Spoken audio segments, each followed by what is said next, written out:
À mes côtés, c'est le nom de ce podcast santé proposé par la FMH, la Fédération des médecins suisses. La maladie, bien sûr, mais aussi le rétablissement sont des thématiques abordées dans ce podcast.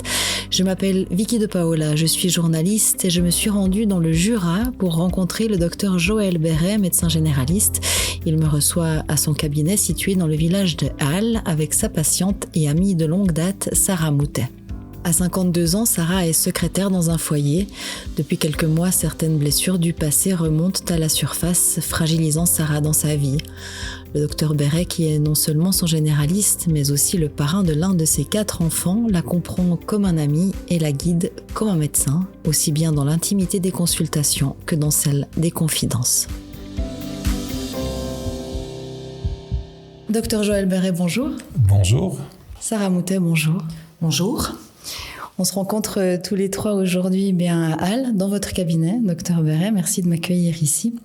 Alors, ce qui est particulier dans votre histoire à tous deux, c'est que avant d'avoir cette relation patient-médecin, eh bien, vous avez déjà eu une relation d'amitié qui dure depuis 95. C'est juste. Sarah, qu'est-ce qui vous a amené alors à mettre cette casquette supplémentaire sur la tête de votre ami Joël, qu'il devienne votre médecin? Pourquoi lui?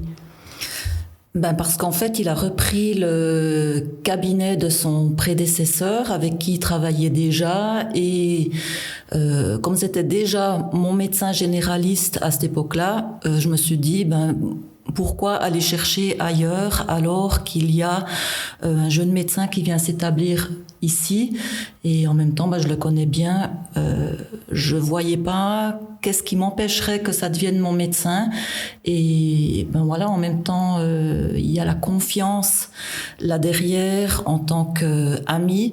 Et pour moi, c'était clair que ça pouvait aussi devenir mon médecin de famille très rapidement. Est-ce qu'à ce moment-là, quand la relation est devenue amitié, mais aussi patient-médecin, il a fallu redéfinir un peu ce qui peut être dit ou pas dit en dehors? Parce qu'en tant qu'ami, on se confie facilement, même au coin d'une rue. Tandis que là, ce qui est de spécifique, c'est qu'au cabinet, ce qui est au cabinet ne sort pas du cabinet. Est-ce que c'est plus compliqué à gérer ce côté secret médical ou pas quand on a une amie en face? Alors oui, c'est plus compliqué.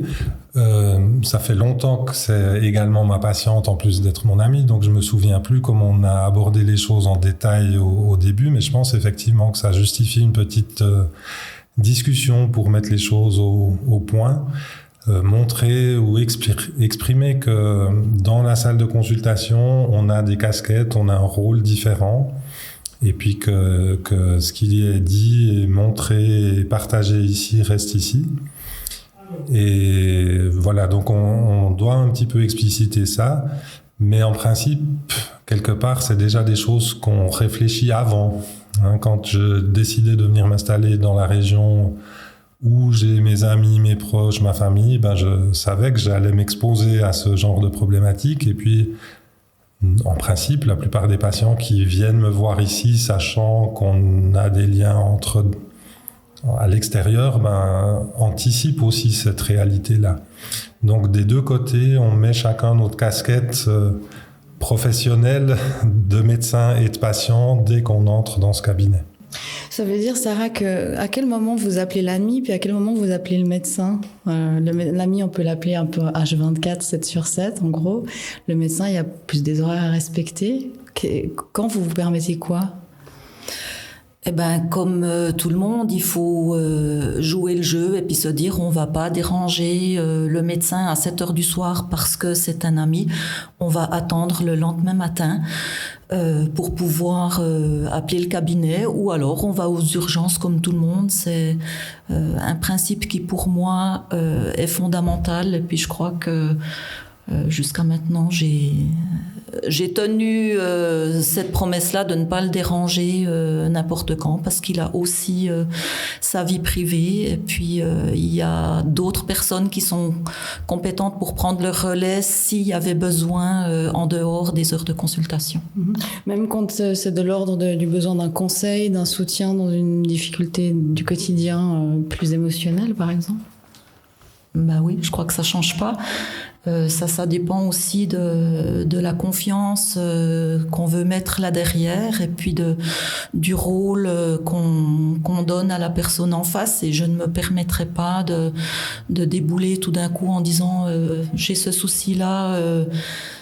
Aide-moi en dehors du cabinet, ou alors ça devient un moment de partage et d'amitié où on se dirait ben voilà, on se rencontre, on boit un verre et puis éventuellement on en discute, mais c'est pas le but non plus. Il faut vraiment réussir à maintenir ces deux côtés.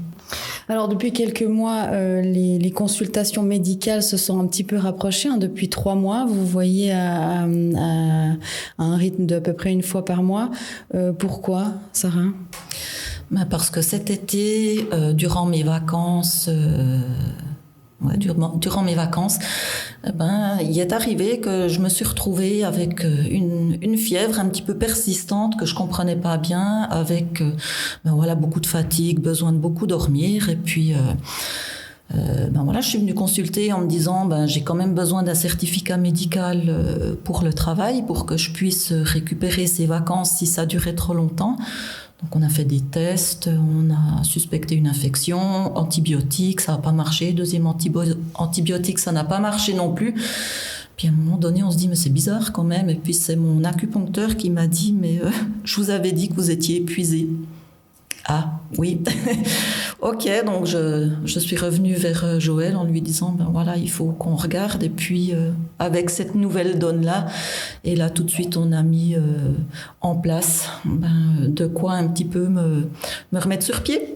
Alors une des particularités aussi de votre pratique, Joël Béret, c'est que vous pratiquez en tant que médecin généraliste en périphérique, dans le village de Halle, dans le Jura, et en fait ce qui vous oblige à être pluridisciplinaire, on peut dire ça comme ça ? Oui, alors c'est vrai que on n'est pas obligé. Je pourrais très bien avoir une pratique beaucoup plus ciblée, mais c'est ce qui m'a plu finalement dans la reprise de ce cabinet ici, c'est d'avoir une pratique très large. Moi, j'ai des centres d'intérêt qui sont eux-mêmes très larges, et puis ça me convient bien de pouvoir m'occuper d'un petit bébé de quelques semaines, d'aller au home m'occuper de personnes âgées en fin de vie, de faire un peu de chirurgie, un peu de gynécologie, des soutiens psychothérapeutiques. Enfin, ça va vraiment dans tous les sens. Et c'est ça qui est finalement aussi intéressant, de rejoindre les gens là où ils sont, quasiment pour tous les problèmes du quotidien, quoi. Alors c'est là où on arrive un peu à l'originalité de ce podcast aujourd'hui, c'est que Dr Béret, vous promulguez aussi des consultations gynécologiques à Sarramouta. Alors bien sûr, il y a 2 pendants dans cette question. Il y a la question du fait de votre amitié, votre proximité. Est-ce que c'est un plus, est-ce que c'est un moins ? Et puis l'intimité, la nudité face à un ami, comment on la gère en tant que patiente, puis en tant que médecin. On va peut-être commencer par la réponse de la patiente Sarah Moutin par rapport à ceci. Alors la nudité, soit on est bien avec son corps, soit on ne l'est pas. Et moi, j'ai pas vraiment de problème avec ça. Donc la seule question qui s'est posée, et il faut se dire que c'était il y a 25 ans en arrière, c'était est-ce que c'était OK pour nos conjoints que Joël devienne aussi mon gynécologue, et surtout son épouse, parce qu'au départ je me disais mais comment elle va voir la chose, et elle m'a tout de suite dit ce qui se passe au cabinet, ça reste au cabinet, moi je serai au courant de rien, et puis il n'y a pas de problème. Donc je me suis dit Joël deviendra mon gynéco comme l'était auparavant le docteur qui avait le cabinet ici à Halle, et quelque part c'est une chance. Moi, je l'ai pris comme une chance parce que y a cette confiance là derrière, et comme j'ai pas de soucis avec mon corps, ça permet aussi de poser plein de questions que peut-être je ne poserais pas à un autre médecin. Et c'est aussi son regard à lui, c'est un regard de médecin. Je pense pas que le soir ils se disent j'ai vu Sarah toute nue. Non, il en voit tellement que une de plus, une de moins, c'est pas là qu'il y a un souci, mais c'est vraiment dans la confiance où il peut aussi me dire ben voilà, j'ai détecté ça, on en cause, on en fait quelque chose, et puis ben c'est agréable de pouvoir avoir confiance en son médecin. Est-ce que vous vous êtes senti d'ailleurs plus en confiance avec Joël Béret qui est votre ami que peut-être avec un gynéco inconnu ? Alors, je me suis tout de suite sentie en confiance avec lui. Alors, comme j'ai pas eu d'autres gynécos, c'est un peu difficile de répondre, mais oui, je pense que du moment qu'on était prêts les deux à se faire confiance réciproquement, c'était une chance. Et puis, ça a permis d'avancer. Et puis, Joël a répondu à des questions. Il m'a aussi des fois rassurée dans des moments qui n'étaient pas toujours simples, parce que quand on dit « Ah, il y a un petit truc qui joue pas », tout de suite on se dit « Oh mon Dieu », et puis non. Et ça, c'est super agréable. Une confiance aussi, je pense, dans ce cadre-là, qui doit se renforcer par une attitude hyper professionnelle de votre part, Joël Béret. Oui, alors de nouveau, on revient à cette histoire de rôle. Hein. Donc ici, je suis le médecin et puis je suis dans mon rôle professionnel et je suis pas dans un autre rôle. On n'est pas au bistrot, on n'est pas au sauna. Enfin, c'est clair et net. Et puis, c'est clair et net maintenant parce que j'ai quelques années d'expérience, mais j'ai dû aussi apprendre à habiter ce rôle. Hein. J'en parle souvent aux stagiaires. Quand j'ai commencé de travailler, je portais la blouse blanche, je portais la casaque d'hôpital parce qu'il fallait jouer le jeu. Et puis petit à petit, on n'a plus besoin d'artifice pour être le médecin. La porte se ferme et puis je suis le médecin. Et c'est mon métier et je réfléchis et je vois les choses avec mon regard professionnel. Alors le fait de connaître les gens permet des fois de se projeter plus vite dans leurs problématiques, de mieux comprendre certaines choses. Et puis toute la question de l'intimité, alors pour beaucoup elle est plus difficile sur le plan physique. Moi je trouve qu'il se passe beaucoup de choses difficiles au niveau de l'intimité dans les discussions, parce que quand on va pas bien, il faut aussi se mettre à nu pour pouvoir dire qu'on va pas bien. Hein, des fois on parle vraiment de choses intimes où je pense que c'est plus difficile que d'enlever ses sous-vêtements. Et ça fait partie quelque part aussi de mon métier d'essayer de mettre les gens le plus à l'aise possible pour pouvoir les aider. Hein, je suis pas là pour les déshabiller pour le plaisir de le faire, mais je suis là pour voir ce que j'ai besoin de voir pour pouvoir leur donner des réponses et puis les soutenir et les aider. Et puis je pense que si c'est fait avec cette intention-là, ça se passe assez bien. Oui, on le disait, hein, vous êtes donc médecin en zone périphérique, donc vous êtes obligé de pouvoir faire beaucoup de choses, vous avez pas mal de responsabilités, vous êtes un peu le médecin de campagne de l'époque, si on peut dire ça comme ça. Donc j'imagine qu'il y a beaucoup de risques, enfin vous l'avez un petit peu dit en début d'interview, mais de connaître vos patients en fait. Est-ce que vous en connaissez beaucoup dans votre patientèle, au-delà du médical ? Alors, j'ai jamais fait de compte précis, mais j'estime en tout cas un tiers des patients que je tutoie. Et les gens que je tutoie, c'est des gens que je connais par ailleurs. Mmh. Je ne tutoie pas mes patients, enfin les gens que je connais que d'ici. Et en fait, oui, moi j'ai 50 ans, j'ai grandi dans la région, à part quelques années où je suis parti pour mes études.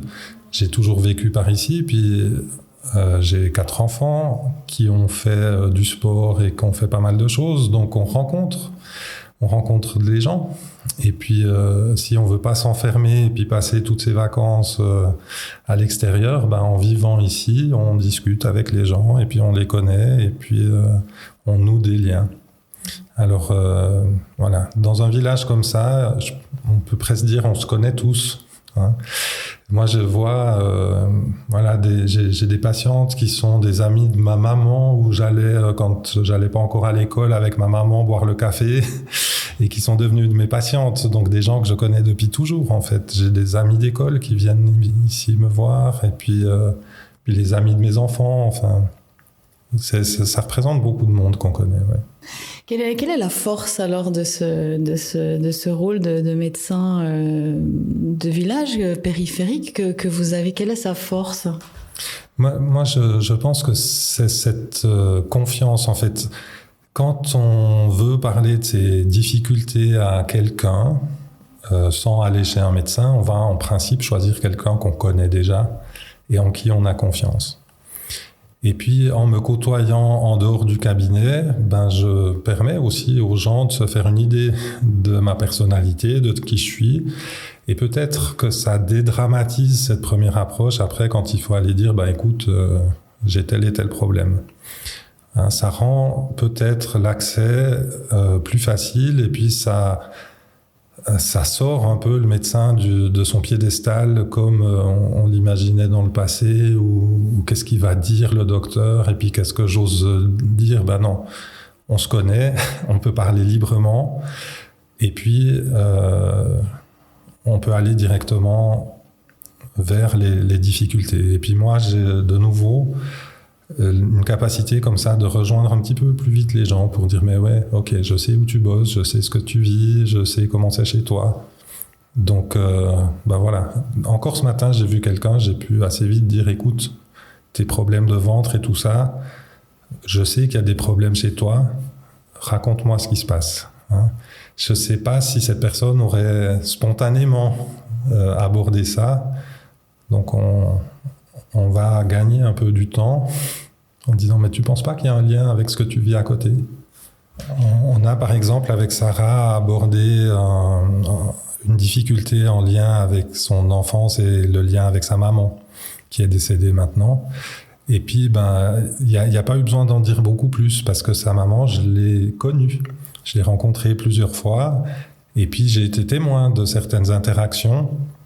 Donc ça suffit de dire voilà, il y a un nœud avec ma maman pour que je puisse dire ouais, ok, il faut travailler ça. Il n'y a pas besoin qu'elle m'explique et puis qu'elle essaye de me faire comprendre en quoi c'est un problème. Docteur Béret, sans forcément partir dans des grandes élucubrations politiques, mais au niveau d'un questionnement socio-politique sur votre pratique en tant que médecin de périphérie, est-ce qu'il y a d'autres enjeux qu'il faudrait souligner ? Alors, autant c'est un métier riche et puis satisfaisant dans le lien avec les gens, autant on a un métier qui évolue négativement en termes administratifs. La société demande de plus en plus aux patients, aux étudiants, aux employés des certificats de bonne santé, des certificats de maladie. Donc on a des demandes qui ne tournent plus tellement autour de besoins de santé, mais plutôt de besoins de société. Et puis ça, c'est un peu moins valorisant. Et puis, bien sûr, il y a la question de la relève. Hein. Je travaille ici depuis 17 ans et je suis encore un des plus jeunes médecins de la région. Donc on est moins nombreux, on a plus de charges de travail et puis la pénibilité du travail augmente. Et puis bien sûr, sur le plan économique, vous voyez un petit peu dans tous les secteurs, hein, les charges augmentent, l'électricité et tous les gens avec qui on travaille augmentent un peu leur prix, mais notre salaire à nous n'augmente pas. Hein, le point Armed est en baisse depuis plus de 20 ans. Donc ça devient un petit peu moins attractif sur le plan administratif, économique, et ça c'est dommage parce que le travail avec les patients, lui, reste vraiment un travail extrêmement satisfaisant et valorisant. Eh bien, en tout cas, je vous remercie tous les deux d'avoir été à mes côtés aujourd'hui. Merci Sarah Moutet pour votre témoignage. Avec plaisir, merci à vous. Merci Joël Béret. Merci beaucoup. Pour toute remarque, proposition ou envie de témoigner à votre tour, rendez-vous sur le www.a-me-côté.ch et qui sait, peut-être que ce sera votre histoire que nous évoquerons ensemble.